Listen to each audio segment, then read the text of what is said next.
নমস্কার বন্ধুরা, যে এ কোকান স্টাইলে সবাইকে স্বাগত জানিয়ে আজকে একটা নস্টালজিক রেসিপি তোমাদের সাথে শেয়ার করছি। এর আগেও তোমাদের সাথে এই রেসিপি শেয়ার করেছি, তো নতুন করে রেসিপি বলতে লাগবে কি না জানি না, তবে তাও বলে দিচ্ছি। তো প্রথমেই আমি নিয়ে নিয়েছি যে এটা দিয়ে জিনিসটা তৈরি হবে।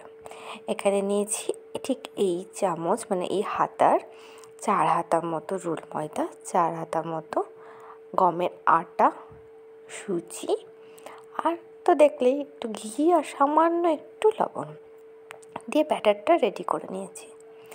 আর এই যে হলো চাচ্ছি, এটা ছাড়া তো সেটা হবেই না। এতক্ষণে নিশ্চয়ই বুঝে গেছো যে আমি কি বলছি। একদমই তাই, আমি আজকে তোমাদের সাথে শেয়ার করছি গোকুল পিঠে। শীতকালটা কে কে ভালোবাসো বলো তো? আমার তো ভীষণ ভালো লাগে। কেন জানো? শীতকালে শীতকালে অনেক কিছু হয়। যেমন শীতকাল মানেই প্রথমে যেটা হয় সেটা হলো পিকনিক, তারপরে শুরু হয় পিঠেপুলি, আর বিভিন্ন জায়গায় মেলা, ঘোরাঘুরি, এই সবগুলো শীতকালে হয়। আর শীতকালটা আসলেই যেন এগুলো করতে ইচ্ছে হয়। আর সবথেকে যেটা বড় ব্যাপার, প্রত্যেকের বাড়িতে সন্ধ্যাবেলাতে কিছু না কিছু শীতের জিনিস হতেই থাকে। হয় পাটিসাপটা, নয় গোকুল পিঠে, নয় ভাজা পিঠে, মানে কিছু না কিছু মানে হবেই। আর আমাদের বাড়ির কথা তো তোমাদেরকে এর আগেই বলেছি, একদম শীতের শুরু থেকে একদম শীতের শেষ পর্যন্ত, যতদিন না শীত শেষ না হচ্ছে ততদিন পর্যন্ত আমাদের বাড়িতে এরকম সুন্দর সুন্দর রেসিপি তৈরি হয়। আর শীতকালটাতে ভীষণ ভালো লাগে এইসব জিনিসগুলো খেতে। সারা বছর তোমার ঘরে চাচ্ছি বা তুমি সারা বছর গোকুল পিঠে, পাটিসাপটা যতই খাও না কেন, শীতকালে যেন এটার স্বাদটা পুরো বদলে দেয়।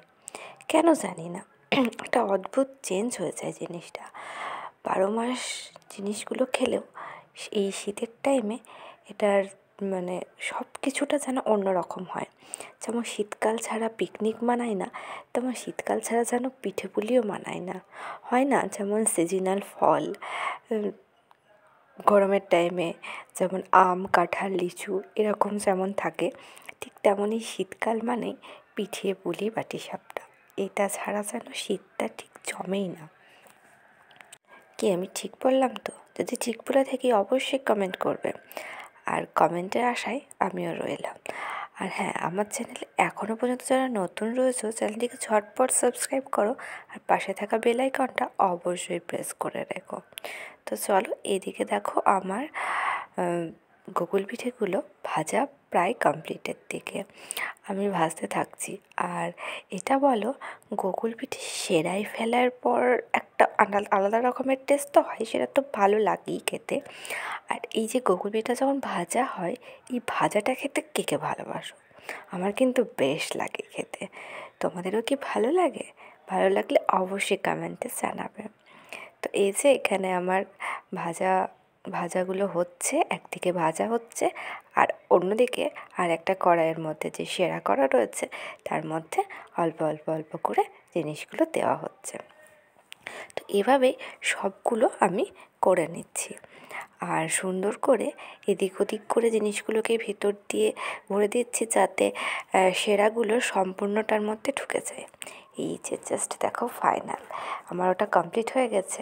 এই যে তোমাদেরকে আমি ভেঙে দেখিয়ে দিলাম এটা কত সুন্দর সেরা ঢুকেছে, আর কত সুন্দর লাগছে না দেখতে, খেতেও অপূর্ব টেস্ট হয়েছে। কেমন লাগলো রেসিপি অবশ্যই কমেন্টে জানাবে। তো আজ এ পর্যন্তই। ভালো থাকবেন, সুস্থ থাকবেন। Thank you very much.